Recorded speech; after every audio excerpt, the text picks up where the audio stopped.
him instead. So he got even richer while your shop closed down. What's going on? Here's how James Melville put it. The last 2 years have seen the biggest transfer of wealth to the super rich in history. Government, media, technocratic and corporate agendas are being dressed up as virtue smokescreens for a massive asset grab that is responsible for so much human misery. It's a giant con trick. James joins me now.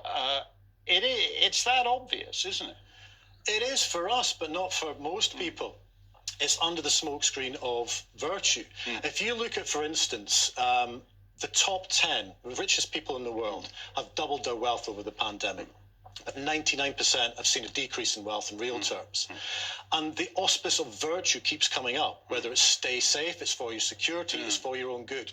Now, there's a number of lessons of history that we know, and one of them is about virtue and about authoritarianism, using virtue under the auspices of staying safe. And people have gone along with this.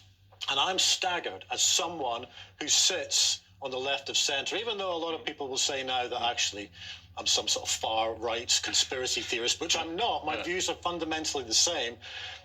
Most people are looking at this from the left, and they're getting hoodwinked by governments, by technocrats, and by a lot of the media into following this narrative. I mean, if someone had said on the left 20 years ago that somehow they would slavishly be supporting aspects of our big media, billionaires, and also big pharma, what has happened to the left in all of this? So I see it very much as the left has left me, but I'm still left on the left. And I think we're in a situation where people are being bamboozled. I think it was Carl Sagan said the art of the bamboozle to get people on side. And so people are not really sure what is right and what is wrong, but the one thing they are following is narratives of virtue. Right. It's not. If you look at, for instance, the Great Reset, I mean, that's something that if you say the Great Reset, you're smeared as being a conspiracy theorist as well. The Great Even though Klaus Schwab actually stands up at the G20 and announces it. Yeah, and Bill Gates as well.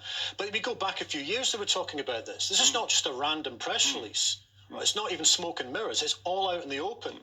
And so we need to move from this narrative that people are seen as conspiracy theorists for talking about stuff is actually a conspiracy agenda. And it's under the auspices of virtue to get people on side, to do good, to be a good person.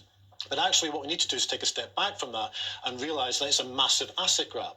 Right. If you look at land, you look at money, you look at data, you look at people's health, autonomy, it's all under this, where they're trying to control us, take away our freedoms, and what's going to be left at the end? We own nothing, but we're happy? No, we'll own nothing and be miserable, but the billionaires, the technocrats, will be happy because they'll obtain more assets, more money, potentially more access to people's data, and fundamentally more control and more power.